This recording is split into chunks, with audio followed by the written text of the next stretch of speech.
Voilà, quand vous allez finir de faire travail, vous allez constater que ici au niveau de la date d'inscription, voilà, il ne sort pas exactement la date qui est là.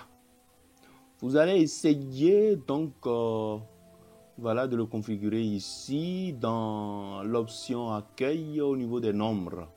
Donc là, sur la flèche qui est là, lorsque je clique sur la liste déroulante, là, je peux, alors là, si je veux, je vais choisir la date courte. Voilà. Et là, je n'ai aucun problème. C'est la même chose hein, quand nous voulions vraiment choisir monétaire ou bien nombre. Donc, vous voyez, il va se mettre là, il va se comporter comme c'est un nombre monétaire là. Bon, voilà, ici, c'est une date courte. Voilà. Si c'était en jeu, donc vous voyez, là où on a fait les francs CFA, donc il faut faire la même chose et chercher dedans là. Au niveau des nombres là, vous allez voir donc monétaire là, vous voyez, vous ramenez ça à 0 et vous choisissez en francs CFA et puis vous dites là égal.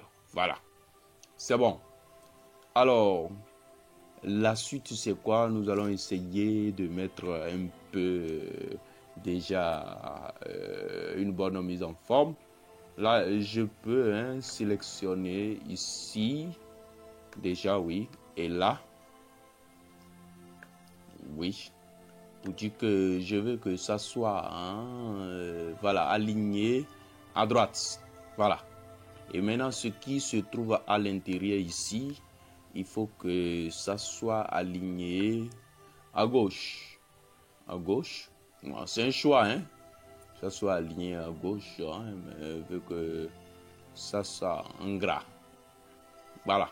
Alors, si je veux que tout ce que je vais saisir sur ma feuille là, il faut que ça prenne la taille 14. Voilà, c'est mon choix. Voilà. Maintenant, qu'est-ce que je vais vouloir? Je vais vouloir que sévèrement. Donc, ce qui va se passer, voilà. Je peux donc sélectionner tout ceci, donc mettre ça dans une couleur de thème tel que je veux. Bon voilà, comme ceci. Voilà. Et donc là, ce qui va se passer, ce qui est ici, là, je vais mettre ça en police de couleur blanche. Voilà. Ici, là aussi, donc de couleur blanche. Voilà, bien. Alors, et ce qui se trouve à l'intérieur donc de mes cases là, je les sélectionne comme je vous l'ai dit. Et puis, nous allons mettre le fond là en blanc. Le fond là en blanc. Voilà. J'espère que c'est encore plus joli. C'est encore plus joli et on peut ramener encore ceci comme cela. Voilà. Bon, c'est bon, on travaille. Voilà, maintenant, si je change, si je mets ça à 1, voilà, c'est bon. Si je mets ça à 2, c'est bon, ça change.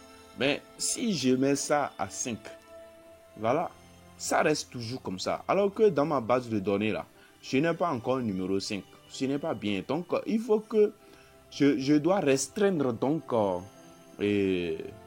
la saisie. Il ne faut pas qu'on mette 5 le numéro matricule alors que ça n'existe pas et que ça me donne les informations d'un autre numéro matricule. Donc, je vais faire la même chose au niveau des données. Donc, je vais dire, je veux restreindre voilà, la partie à une liste donc, qui serait donc, au niveau donc, des matricules de ma base de paiement. Voilà, de ma base de paiement, comme nous savons déjà le faire correctement. Donc, voilà. Désormais, donc, ici, donc, vous voyez, je peux choisir 3.